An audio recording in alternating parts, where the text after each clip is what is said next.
Magandang umaga po uli sa atin. Ngayon po tayo po ay magpapatuka ng ating alagang mga manok. Patuka po muna tayo.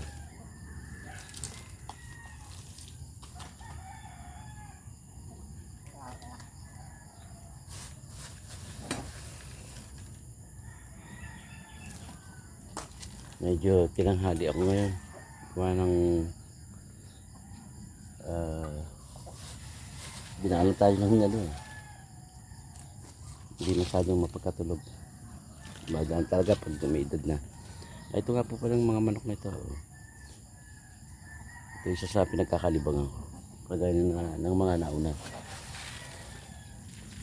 Kaya patutukin muna natin. Mamaya pakikita ko sa inyo yung kung paano pahinugin ang saging natin. Ayan. Bigyan pa natin ng konti.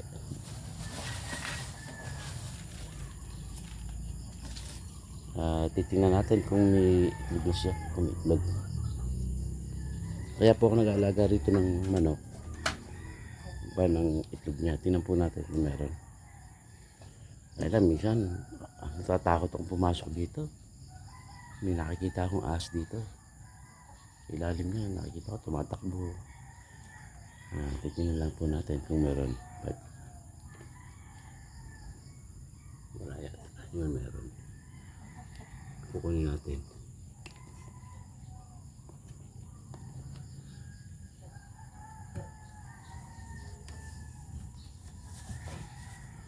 Meron isa. Meron isang itlog. Kukunin natin.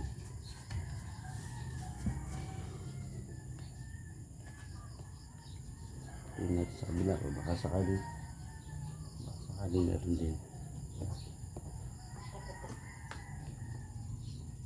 Wala.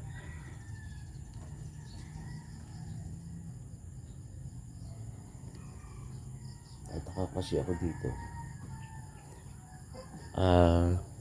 Bakit ang mga manok ko ay hindi masyadong na itlog?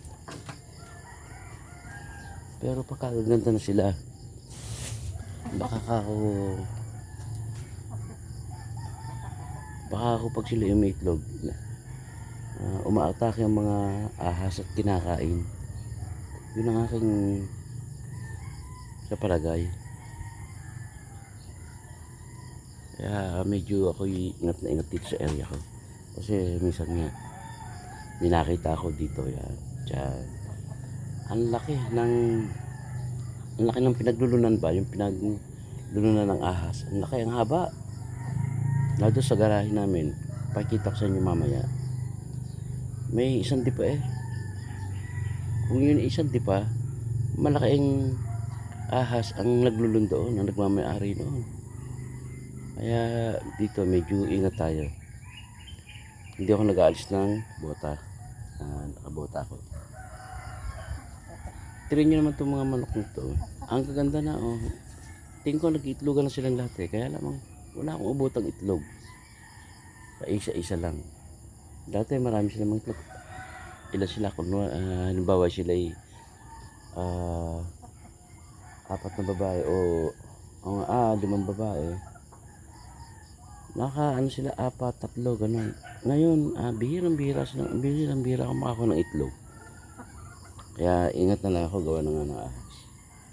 Ngayon, bisitahin natin ang area ko.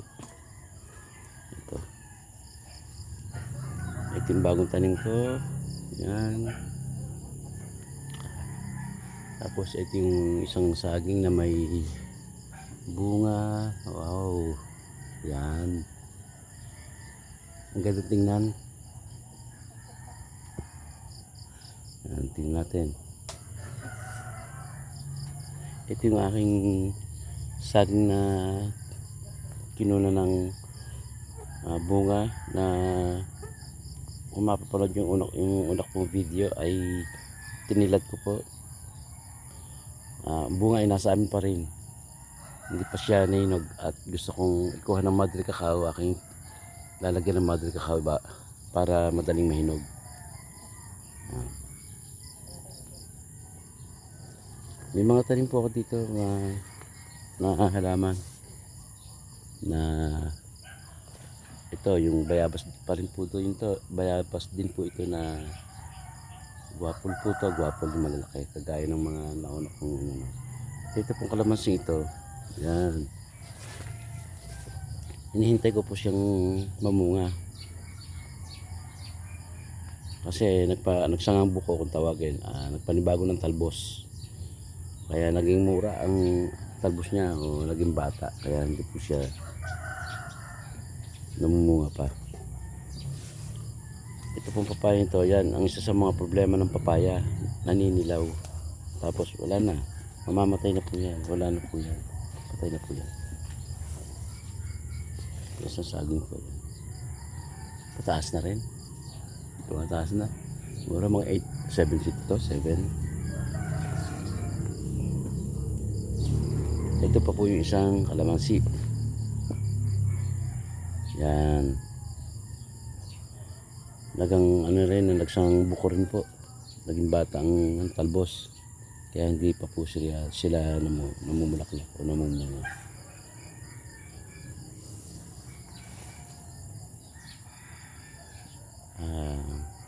Balinghoy o kamuting kahoy, yan, ikot-ikot muna po tayo sa ating area. Kailangan po medyo ingat po ang gawa ng iniwasan nga po natin baka tayo makatumaas dito. Hindi masyado masukal pero siyempre po ingat pa rin po baka mamaya one time big time tayo ay tapos na ang ating karir. Yan,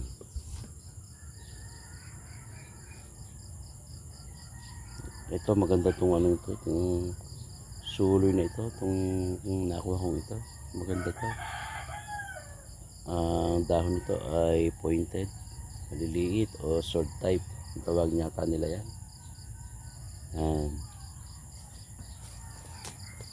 ito naman yung isa nasaba, siguro malapit-lapit na rin to, malapit-lapit na rin to siguro mamunga, malapit-lapit na yan, hindi na nakakainit. At ito naman po yung ating kauna-unahang sabang na pabunga. Yan, malaki din po pala masyado lang ako mainit masyado lang ako nag-aapura pero lumalaki na rin pala ang kanyang puso o buwig. Yun yung kahapon na pinagkumparahan natin. Yan, siguro naman baka sakaling humabol din naman. Yan, ang dami po talaga ng magkakasama siya. Ngayon yung pong dito natin tinanim yung ating pagmumula ng o pananim na turdan, yung tinanim po natin kahapon. Dito nagtanim ako ng isang puno ng lakatan. Hanggang ngayon hindi pa po na sibol. Medyo matagal-tagal na rin to. Siguro mayroon sa mga 3 weeks. Baka lumalaro sa 3 weeks to. Pero hindi pa nalutang ang kanyang suloy. Lulutang ka din. Yan. Ito, bagong tanim din po yan puro bagong tanim. Medyo maliit ang kanyang hindi ko lang nanginayang itapon. Ito mga turdan po yan turdan. Ito po ang mga bayabas nito. Ito po yung mga native na guava. Native po yan. Yan mga native yan. Hindi pa po sila namunga kasi pinoprone ko po, pinagaganda ko po ang kanilang talbos at saka yung sakit dumami. Yan, marami po to. Yan mga bayabas. Ito mo naman po yung mga bayabas na guwapol. Ito at saka yun, ito po, ito yan, Guwapol din po yan. At saka yung nasa isang yun. Kung baka hindi makita pa yun. Guwapol po yan. Saka ito yan. Ito pa po isang guwapol yun. Mga bago pa lang po yan. Ayun. Ito po yan. Ito naman po yan. Mga native yan. Native yan. Ito. Native yan. Native po yan. Puro native na yan. Yan. Ito. Marami rin po ako tinanim na bayabas. Kasi mahilig po ako sa sinigang sa bayabas. Kung kayo nakakain ng sinigang sa bayabas, ay mahilig po ako doon. Yung iba, maraming hindi kumakain yan. Lalo sa mga parting Batangas. Hindi po nagsisikain niya. Sinigang sa bayabas. Pero dito po sa amin, matatako po tao dito sa o makain sila ng sinigang sa bayabas. Kaya na willing magtanim ng bayabas. Ito, gumaganda na rin itong isang to. Ito po ay turdan din po ito. Hindi po ako nagkakamali. Ito ikinuha ko po ay doon sa aking tinibang magandang saging na yun.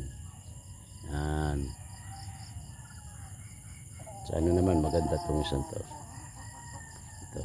Sana. Kasi malaki na rin po mataba na rin po puno. Yan. Ito, itong ganitong mga dahon.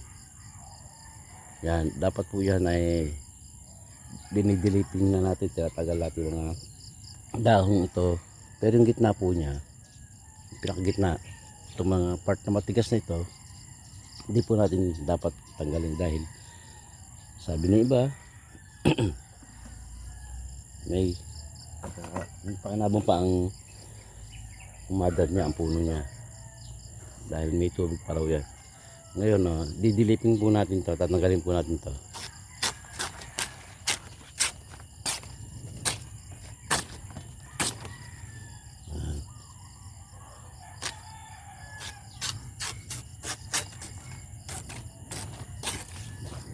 Puputulin natin ito. Yan, ganyan po ang magiging itsura niyan. Ganyan na po yan.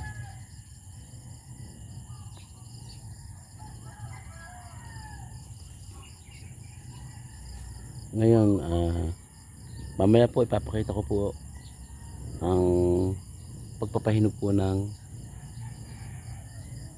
saging na nakatan, kung paano po ang ginagawa ng kasamahan ko rito na itinuro naman sa akin.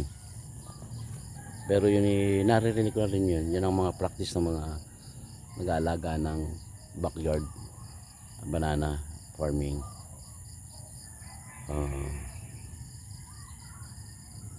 Sige po, at mag-ano muna tayo, mag-ikot-ikot ako. At mamaya pakikita ko sa inyo paano po papahinog ng saging na dakatan. Sige po.